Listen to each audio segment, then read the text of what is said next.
You want to start us off? No, you start. You quoted us as the optimistic twins. I'm optimistic that you can start this one off. Okay. So John and I, John Coleman, my co-founder and John partner in Coleman is Celebrating Act co-founder and 2. partner, Act Two, and Art Kirsch, Hello. my co-founder and partner.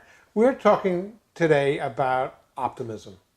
And we're very optimistic that this is a good topic to talk I about. don't know about that. Okay. I'm not sure it's a good idea. So John, do you believe the glass is half full or No, half empty? I don't know. The glass thing, oh no. Well, take a check. What a Yes. pain in the neck people can be Well, no, when they're no. not optimistic. Okay, I have this big line I want to start with. Okay. Do you believe that the glass is half full or half empty? Yes.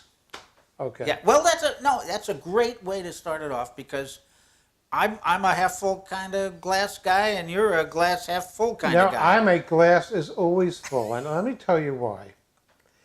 Always have been. Okay. That even when there's only water to a mid-level, Yeah. the glass is always full. It's half got water and half got air. We need it both. And So, it's so the filled glass with is something.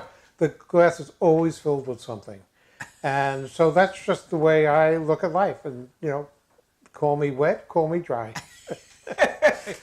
Don't call you art. Okay, so we know that we are optimistic. We are. And we're very compatible with that. And we look at things as what's the positive in something rather than negative. I think that's sort of the way Correct. we generally look at things. Problem. I'm always think of myself as a problem solver. Right. If I look for, I know this is the way my mind works. If I have something I want to accomplish, I do look at the negatives. I try to figure out what's going to hold me back. What do I need to accomplish? What's wrong with this?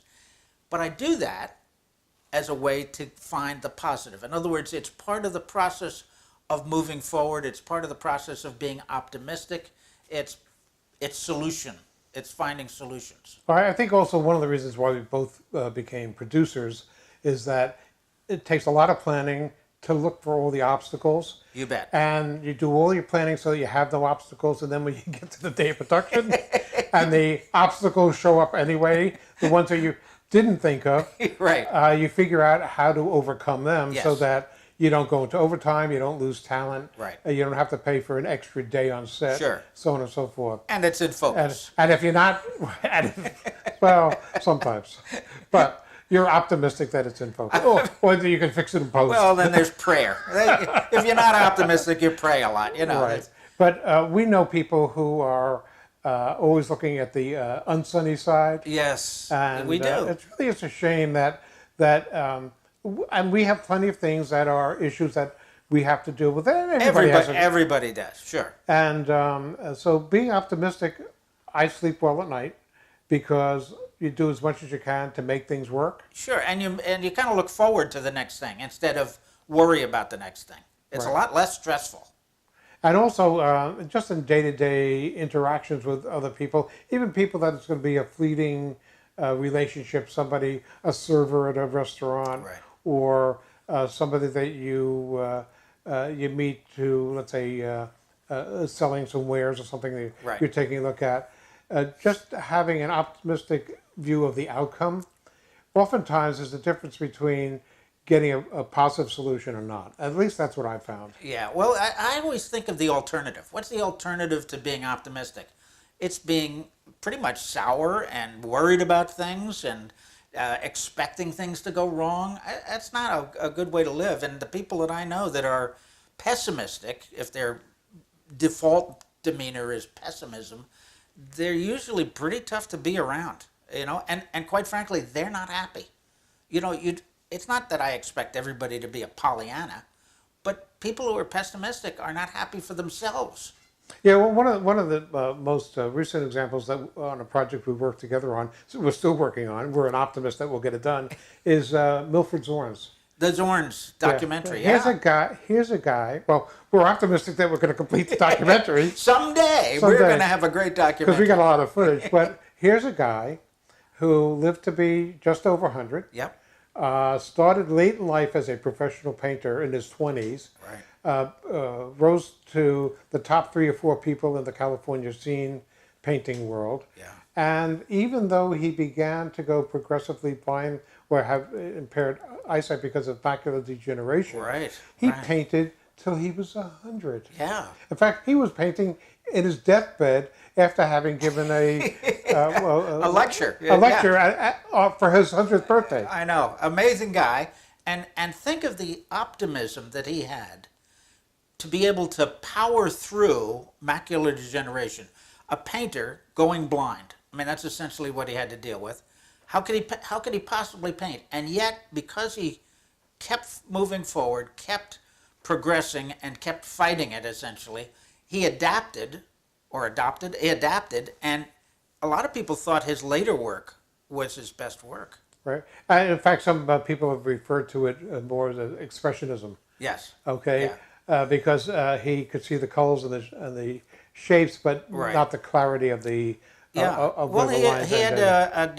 to adapt all his style and his color and everything. But he's just one example. I think the fact of the matter is that if you want to be happy in life, you have to be optimistic. It doesn't mean you have to ignore the negatives.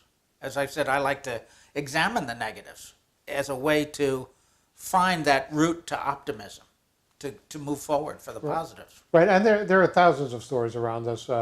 One of the things that inspired me to start writing, who knows when I'll finish it, but I'm optimistic I will finish it. You will. Is the skinny deeping. A great story, idea, yeah. Which has a whole bunch of people who had every reason in the world not to be optimistic. Yeah. One in particular is a soldier who returned from Iraq, burned over 90% of his body. Yep. Really, I mean, plastic surgery would never reconstruct him if he lived. And he went on to be a coach for other people with similar problems. Yeah. And then he wound up on a He wound up answering his cell wound up on a phone phone. call. Yeah. Okay, which we just did in the last segment.